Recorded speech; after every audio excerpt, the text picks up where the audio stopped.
You have done everything right. You wake up early, you sit in silence, you count your breath, and you watch your thoughts come and go. And 20 minutes later, you stand up. Not calmer, tighter. The mind did not slow down. It found a new subject and kept running. He saw this happen in thousands of people who came to his tiny room above a shop in Bombay. Not because they were doing it wrong, because they believed something that was never true. That the mind, with enough patience, with enough technique, could become quiet. He said the opposite. The mind is the noise. You cannot make noise quiet by asking it to be still. Think about what that actually means. If the mind is restlessness itself, then a calm mind is not a mind that found peace. It is not a mind at all in that moment. So every meditation app, every breathing technique, every hour spent trying to settle the mind down has been asking for the impossible. Asking restlessness to stop being restless while remaining itself. How can that be true? And yet you already know it is. You have felt the trying get louder than the silence it was chasing. When you finally see what he is pointing at, the chase ends. Not because you found a better technique, because you stop asking the wrong thing to do the impossible. The mind was never the place where peace lives. And once you see where it actually lives, you stop looking in the one place it could never be found. You want peace, so you go looking for peace. The logic feels airtight. You want water, you go to the well. You want fitness, you go to the gym. You want peace, you go to the mind, and you work on it. Why would this be any different? You have watched the teachers, read the books, built the morning routine. And some days it even works, a little. A few minutes of quiet before the noise returns. So you keep refining the method. A longer sit, a better app, a retreat that promises deeper stillness than the last one. The assumption never gets questioned because it does not feel like an assumption. It feels like the only sane approach to a noisy mind. Look for peace inside the place that is loudest. Even the spiritual ones hold this assumption quietly. A better practice, a deeper breath, a longer silence, and eventually the mind will settle. It sounds reasonable because every other part of life works this way. But what if that logic, applied to the mind, produces exactly the opposite of what it promises? What if the very act of working on the mind to make it quiet is what keeps it loud? Picture the last time you actually sat down to meditate. Not to relax. To get somewhere. You closed your eyes. You gave yourself the instruction, quiet the mind. And in that exact moment, notice what happened. The mind got louder. A thought about your breath. A thought about whether you were doing it right. A thought about the thought you just had. If stillness comes from sitting still, why does the mind speed up the instant you ask it to slow down? This is not new. 3 years ago, it was an app that promised calm in 10 minutes. Last year, it was a retreat with silence enforced, from sunrise to sunset. This month, it is a new breathing pattern, a new posture, a new hour of the day. The method keeps changing. The chase does not. Be honest about the 20 minutes you actually gave it this morning or last night. You sat down calmer than you stood up. Not in theory. In your chest, in your jaw, and the tightness behind your eyes. The session built to bring you peace, left you more wired than when you began. That is not a failure of technique. That is the technique, doing exactly what it was always going to do. And if you are honest, this has never once been the exception. Every session you can remember ends the same way. You arrive seeking quiet. You leave having fed the noise a fresh subject to chew on. And this is exactly where he enters. Because he was not interested in a better technique. He was interested in the assumption underneath every technique you have ever tried. But the crack goes deeper than this. What he saw next is what separates a person who manages their mind for years from a person who is actually free of the chase. By the time this ends, you will see exactly why every method you have used only fed what it was trying to put out, and why that was never a failure on your part. Nisargadatta said it plainly to everyone who came to him with this same complaint. The mind, restless as it is the only thing you have been calling yourself. You are not failing to calm your mind. You are trying to calm the very motion that makes a mind a mind. A wave asked to stop moving while remaining a wave. He did not soften this. The mind that seeks peace will never find it, because seeking is what a mind does. A mind without seeking is not a calmer mind. It is no mind at all. Only awareness looking at itself. You are not the troubled water. You are not even the still water. You are what was aware of water in the first place. There is no peaceful version of thought waiting to be discovered.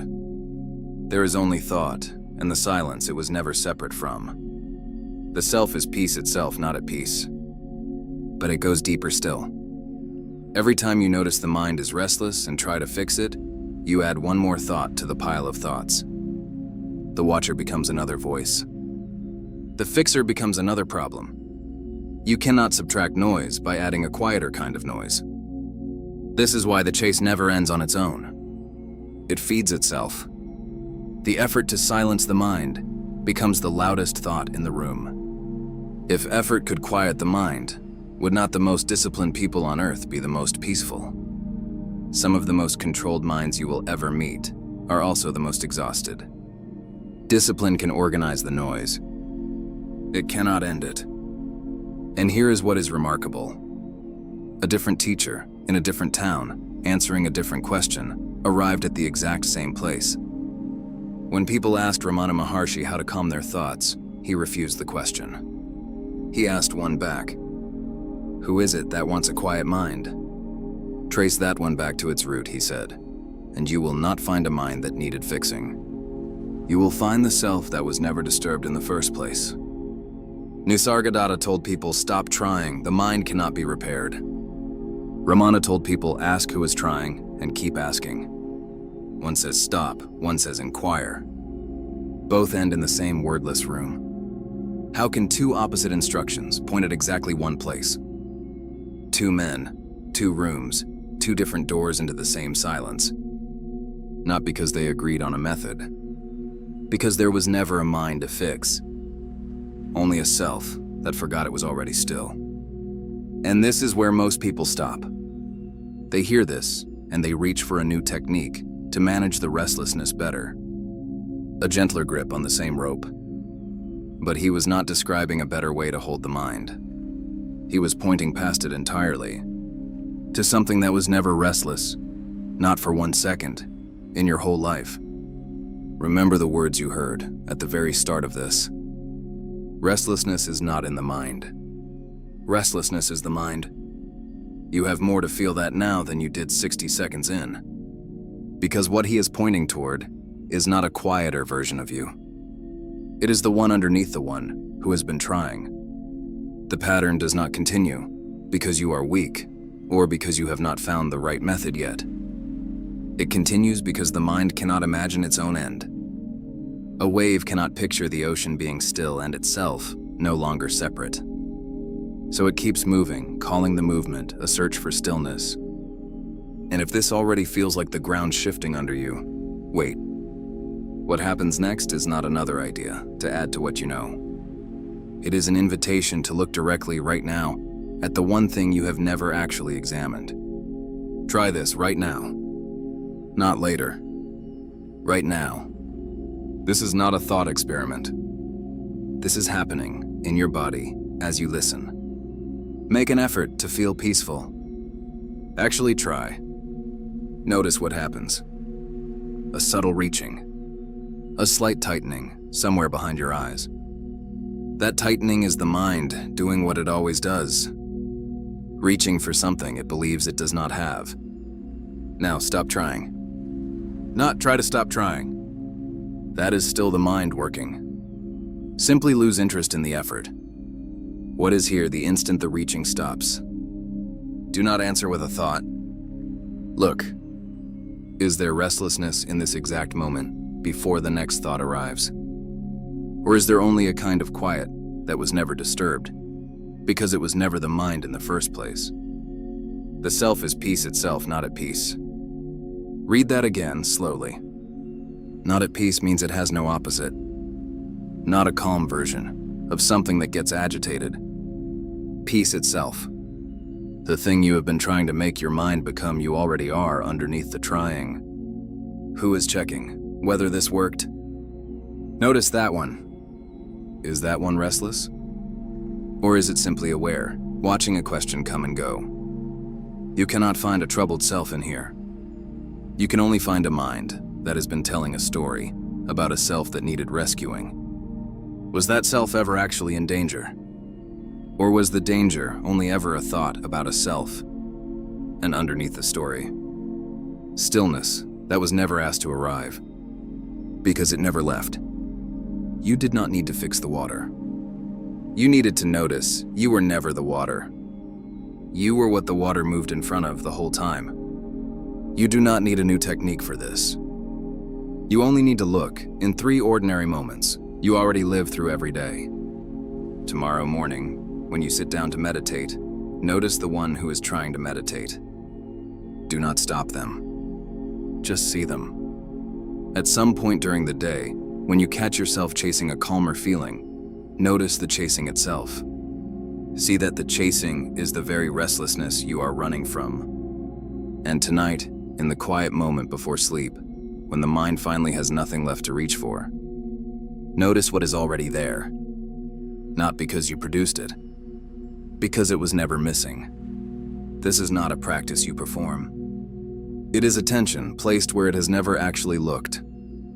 And here is what is strange about all of this. When the seeing happens, you do not gain something new.